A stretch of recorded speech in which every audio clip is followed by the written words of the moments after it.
Hi hello ನಮಸ್ಕಾರ, welcome to my channel Harsha's beats and bites. ಇವತ್ತು ನಾನು ಎಲ್ಲಿದ್ದೇನೆ ಗೊತ್ತಾ? ನನ್ನ ಫ್ರೆಂಡ್ ಒಟ್ಟಿಗೆ ಬಂದಿದ್ದೇನೆ. ಫಸ್ಟ್ಲಿ ಗುರು ಒಟ್ಟಿಗೆ. ಗುರು ಇಲ್ದ ನನ್ನ ಫ್ರೆಂಡ್ ಒಟ್ಟಿಗೆ ಇದ್ದಾನೆ. ಎಲ್ಲಿದ್ದೇವೆ ಗುರು? ನಾವು ಮಟ್ಟು ಬೀಚ್ ಬ್ರೋ. ಯಸ್ ಬ್ರೋ, ಮಟ್ಟು ಬೀಚ್ ಹೋಗುವ. ಹಾಂ, ಒಂದು ನಿಮಿಷ ಮಾರೆ, ಇಳಿದಲ್ಲಿಂದ ಇಳಿಲಿಕ್ಕೆ ಹಾರಬೇಕಾಗ್ಬೋದು. ಓಕೆ, 3, 2, 1. ಓಕೆ, ಹಾರಿದೆ. ಆಯ್ತು.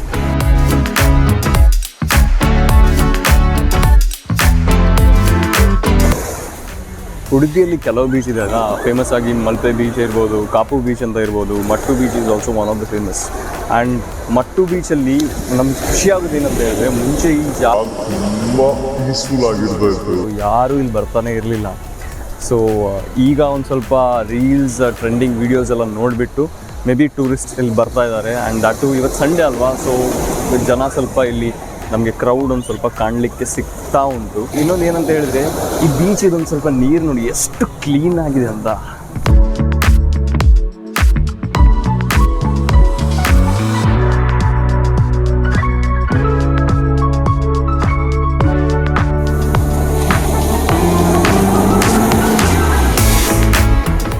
ನನಗೆ ಅರ್ಥ ಆಗ್ತಾ ಇಲ್ಲ ಇವ್ರು ಯಾಕೆ ನೀರಲ್ಲಿ ಫಸ್ಟಿಗೆ ಇಳಿದು ಇಷ್ಟು ದೂರ ಹೋಗಿದ್ದಾರೆ ಅಂತ ಹೇಳಿ. ಯಾಕಂತ ಹೇಳಿದರೆ ಮಟ್ಟು ಬೀಚಲ್ಲಿ ನೀರಲ್ಲಿ ಇಳಿಯೋದೇ ಸ್ವಲ್ಪ ಜಾಸ್ತಿ ರಿಸ್ಕು.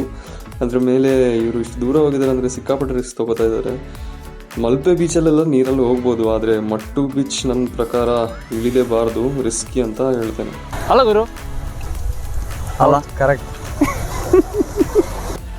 ಆ ಕಲ್ಲಿಗೆ ಅಂತ ಹೇಳ್ತಾರಾ? ಆ ಕಲ್ಲಿಗೆ ಅಂತ ಹೇಳ್ತಾರೆ? ಅದು ಬೀಚ್ ಮೆಟ್ಲು. ಕಲ್ಲಿದೊಂದು ವಿಡಿಯೋ ನಾನೊಂದು ರೆಫರೆನ್ಸಿಗೆ ಹಾಕ್ತೇನೆ ಆಯ್ತಾ ಕೆಳಗೆ.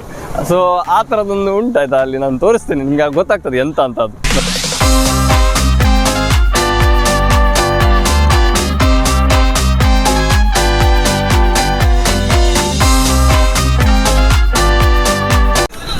ಸೊ ಇದೇ ಕಲ್ಲಿ ಇಳಿದಾಯ್ತಾ ನಾವು.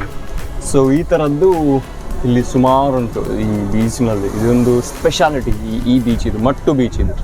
ಓಕೆ, ಸೊ ಇಲ್ಲಿಂದ ಸ್ಟ್ರೈಟ್ ಹೋದರೆ ನಿಮಗೆ ಮಲ್ಪೆ ಬೀಚ್ ಕೂಡ ಸಿಗುತ್ತೆ. ಸೊ ಇಲ್ಲಿಂದ ಆಪೋಸಿಟ್ ಡೈರೆಕ್ಷನ್ ಅಂದರೆ ಹಿಂದ್ಗಡೆ ಹೋದರೆ, ಈ ಕಡೆ ಹೋದರೆ ನಿಮಗೆ ಕಾಪು ಬೀಚ್ ಸಿಗ್ತದೆ.